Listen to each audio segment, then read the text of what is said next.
Families. இப்போ எதுக்கு இந்த குட்டி வீடியோ அப்படின்னு பார்த்தீங்கன்னா, ரொம்ப மன உளைச்சல் வர மாதிரி கமெண்ட் வருது தவங்க. அதுக்காக தான். என்னை மட்டும் பாதிக்கல, என் பிள்ளைய சேர்த்து பாதிக்குது. ஆனால் உடனே சொல்லுவீங்க, அப்போ கமெண்ட் வருதுன்னா ஏன் யூடியூப்பில் வீடியோ போகிறேன்னு போன வீடியோக்கு வந்துருந்துச்சு. அது வந்து என்னோட எப்படி சொல்கிறது, அது ஃபேஷனுக்கு என்ன சொல்லுவாங்க, ஃபேஷன், என்னோடய ஃபேஷன். நான் வீடியோ போடுறது என்னோடய ஃபேஷன். அதில் வந்து கமெண்ட் பண்ணுறது உங்கள் உரிமை, நான் வீடியோ போடுறது என்னோட உரிமை. அதை கேட்குறதுக்கு உங்களுக்கு எந்த ரைட்ஸும் கிடையாது. இப்போ நான் வர்றது வந்து நல்ல விதமாக கமெண்ட் பண்ணுற எல்லா நல்ல உலகத்துக்கும் ரொம்ப ரொம்ப நன்றி தங்கம். நிறைய உங்கள் கமெண்ட் வந்து என்னை மோட்டிவேஷனாக எடுத்துகிட்டு போகுது. ரொம்ப தூரம் என்னை ஓட வைக்கிது. நீங்கள் கொடுக்குற கமெண்ட்டை பார்க்கும் போது எனக்கு ஹாப்பினஸ்ஸாக இருக்குது. நல்ல விதமாக கமெண்ட் பண்ணுற எல்லா தங்கத்துக்கும், எல்லா நல்ல குடும்பத்துக்கும், நல்லா என்னெல்லாம் உங்கள் ஃபேமிலியாக நினச்சி எங்கிட்ட வந்து எனக்கு கமெண்ட் பண்ணுற எல்லாத்துக்கும் ரொம்ப நன்றி தங்கம். இப்போ நான் வந்ததே வந்து எதுக்குன்னா, நான் காலைல நம்ம ரக்ஷோட ட்ரெஸ் கலெக்ஷன் வீடியோ போட்டிருந்தேன். அதுக்கு வந்து கமெண்ட் வந்துருந்துச்சு. எப்படின்னா வீடியோ போட்டு 53 நிமிஷத்துலேயே வந்துச்சு. அந்த கமெண்ட்டை வந்து சரி நான் லேட்டாக தான் பார்த்தேன். நான் அன்றைக்கி பாப்பா டென்டல் ஹாஸ்பிட்டல் போயிட்டு அங்கே கன்சல்ட்டிங் போயிட்டு ஹாஸ்பிட்டல் போய் கன்சல்ட் போயிட்டு ஒரு ப்ரொமோஷன் பேச போயிட்டு நான் வீட்டுக்கு வரவே மணி 1:30 ஆகிடுச்சு.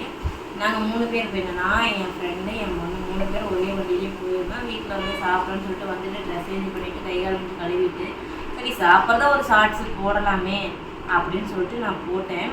அதுக்கு வந்து ஒருத்தங்க கமெண்ட் பண்ணியிருக்கான். அது கடைசியை வர ஃபஸ்ட்டு லாங் வீடியோ பார்த்துக்கலாம். அதுக்கு எல்லாருமே வந்து ட்ரெஸ்ஸு நல்லா இருக்குன்னு சொல்லி கமெண்ட் பண்ணியிருக்கோம். ரொம்ப நன்றி, ரொம்ப ரொம்ப நன்றி.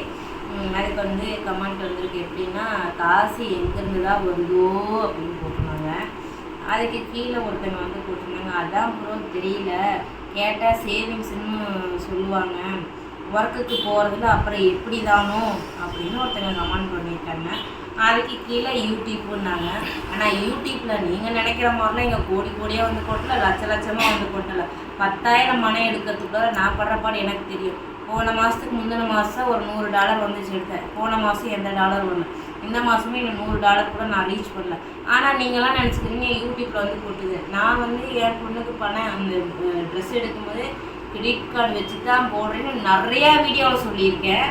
மோஸ்ட்லி அதிகமாக நான் சொல்லியிருக்கேன். நான் கிரெடிட் கார்டு யூஸ் பண்ணி தான் நான் பண்ணுவேன். அடுத்து 40 நாளில் நான் வந்து அந்த பணத்தை கட்டினேன். அந்த பணத்துக்கு என்ன பண்ணினேன், நான் வேலைக்கு போகிறேன், நான் ஒரு ப்ரமோஷன் பண்ணுவேன், இல்லை என்னோடய மசாலா பிஸ்னஸ் இருக்குது. நான் வந்து சும்மா உட்காந்துக்கிட்டு இல்லை சோறு திங்கலை. ஸோ என்னை சும்மா உட்காந்துருக்கேன்னு பேச யாருக்கும் எந்த ரைட்ஸும் கிடையாது. நான் கேட்குறேன், காசு இல்லை அப்படின்னா இப்படி தான் பேசுவீங்க, ரைட் ஓகே. இன்னொரு கமெண்ட், இது பயங்கர ஹைலைட். அதே ஐடியிலேயே வந்து ஷார்ட்ஸுக்கு என்ன போட்டிருக்கான்னா, அவன் வீட்டு பொம்பளைங்கள்லாம் அப்படித்தான் போய் சம்பாதிப்பாங்க போல். என்ன போட்டிருக்கான்னா, சும்மா இருந்தால் ஊரைத்தான் சுற்றுவீங்க, ஊரை மேய்ஞ்சித்தானே காசு வரும், ஊரை மேய்ஞ்சாத்தான் காசு வரும்னு போட்டிருக்கான். எப்படி ஊரை மேய்ஞ்சா, ஏண்டா பொறுக்கி, சாரி, உன் வீட்டில் உன் பொண்டாட்டி, உன் அம்மா, உன் அக்கா, தங்கச்சி எல்லாரும் ஊரை மேய்ஞ்சித்தான் காசு வாங்கிட்டு வந்து குடும்பத்தை ரன் பண்ணுறாங்களா? டேய் நாய, கமெண்ட் பண்ணுறதுக்கு உனக்கு ஒரு தகுதி வேணும். ஏன்னா நான் வந்து 9 வருஷமாக தனியாக நின்று போராடி என் குடும்பத்தை நான் வந்து காவல் பண்ணிட்டு என் பிள்ளைங்களுக்கு நல்லது கெட்ட செஞ்சுட்ருக்கேன். நான் என்ன வேலை பார்க்கணும்னு உனக்கு தெரியுமா? ஃபஸ்ட்டு நான் ஒரு டெய்லர்டா. உன்கிட்ட நான் வந்து இதை செய்கிறேன் அதை செய்யணும் நிரூபிக்கணுங்கிற அவசியமே கிடையாது. என்ன உனக்கு நான் வந்து இதை செய்கிறேன் அதை செய்கிறேங்கிற அவசியம் கிடையாது. நான் என்ன தொழில் பண்ணுறேன், என்ன வேலை பார்க்குறேன், எவ்வளோ செய்கிறேன், ஒரு பீஸுக்கு என்ன ரேட் வரும்னு எனக்கு தெரியும். நான் ஒரு சொந்தமாக ஒரு பிஸ்னஸ் பண்ணி வச்சுருக்கேன். உன்ன மாதிரி கண்ட பொண்ணுங்களுக்கு போய் கீழே வந்து அவங்க மன உடைச்சல் ஆக்குற மாதிரிலாம் நான் கமெண்ட் பண்ண மாட்டேன். என் வீட்டில் நான் எப்படி இருக்கணும் அப்படித்தான் நான் வீடியோ போடுறேன். வீடியோ போடுறது என்னோடய ஃபேஷன். நீ கமெண்ட் என்ன வேணாலும் போட்டுக்க, ஐ டோன்ட் கேர். அதை பற்றி நான் ஃபீல் பண்ணவே மாட்டேன்.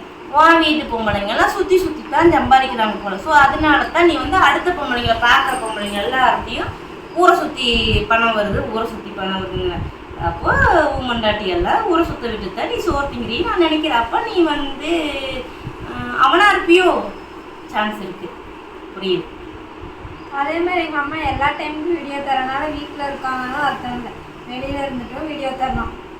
எங்கே போனாலும் நான் வீடியோ தருவேன். அதுக்கு ஒருத்தர் வந்து போட்டிருந்தாங்க, இந்த அக்கா வீடியோ பிடிக்கும் பட் ஓவராக சீன் போடுறாங்க. தாங்க உங்களுக்கு அப்படி தோணுச்சுன்னா நான் ஒன்றும் பண்ண முடியாது. நான் ஆரம்பத்தில் எப்படி வீடியோ போட்டேன்னா அப்படித்தான் இப்போ வரைக்கும் போட்டிருக்கேன். இப்போ வரைக்கும் நான் அப்படி தான் போடுறேன். ஆரம்பத்தில் நைட்டோட பொண்ணையோட எப்படி வீடியோ போட்டேன்னா அதே போல் தான் இன்றைக்கி வரைக்கும் நான் போட்டுட்ருக்கேன். ஒரு சப்ஸ்கிரைப்லேருந்து இன்றைக்கி நமக்கு 90,000 சப்ஸ்கிரைபர் வர வரைக்குமே நான் போட்ட வீடியோவில் நைட்டு இருக்கும். அதுக்கும் நிறைய பேர் சொன்னீங்க. நான் வந்து கேஷில் எடுத்து நான் வீடியோ போடுறது நீங்கள் வந்து தப்பாலாம் மீன் பண்ணி போட்டுருங்க. பரவாயில்ல தங்கம், நான் உங்களுக்கு சீன் போடுற மாதிரி தெரிஞ்சிச்சு அப்படின்னா நான் ஒன்றும் பண்ண முடியாது. அதுக்கு 3 பேர் லைக் போட்டுருக்காங்க, ஓகே டன், ஹாப்பி தான், சந்தோஷம்தான். அது உங்களோட விருப்பம் நீங்கள் கமெண்ட் பண்ணுறது. பட் ஆனால் இதை விட மோசமான கமெண்ட் வந்துச்சு. பட் அது மாடரேட்டர் யாரோ பார்த்து அந்த கமெண்ட்டை வந்து டெலீட் பண்ணியிருக்காங்க. நான் வந்து எந்த கமெண்ட்டும் டெலீட் பண்ணாமல் வச்சுருக்கேன். டேய், நான் வந்து வீடியோ கொடுக்குறனால சும்மா வீட்டில் வந்துட்டு மல்லாக்கப்படுத்தி விட்டதை பார்த்துக்கிட்டு இருக்கிறாங்க நீ நினச்சிக்கிட்டு இருக்கேன். அப்படி தானே? ரைட்டு, ஓகே, வா புத்தி அதுதான். உன் வீட்டில் அப்படித்தான் செய்வாங்க போல், மல்லாக்கப்படுத்திக்கிட்டு போய் பணம் சம்பாதிச்சிட்டு ஊரை மேய்ஞ்சிட்டு வாங்கிட்டு வருவாங்க போல். அதனால நீ என்னையும் சொல்கிற. பட் திரும்ப கமெண்ட் வந்துச்சுன்னா நான் இப்படி கிழிக்க மாட்டேன். 9 வருஷமாக தனியாக நின்று நான் வாழ்ந்துருக்கேன்டா. எந்த ஆம்பளை எப்படி பேசுவான், அவன் புத்தி எப்படி இருக்குன்னு அவனை நான் பார்க்கும் போதே கெஸ் பண்ணி சொல்லுவேன்டா. சரியா? அவன் என்ன பேசுனா நான் அவளை வச்சு கிழிக்கிற அளவுக்கு எனக்கு உன்னை விட நான் கேவலமாக கிழிப்பேன். அப்படியே என்ன வாயில் வருதுன்னு தெரியும், அந்த அளவுக்கு நான் பேசுவேன்.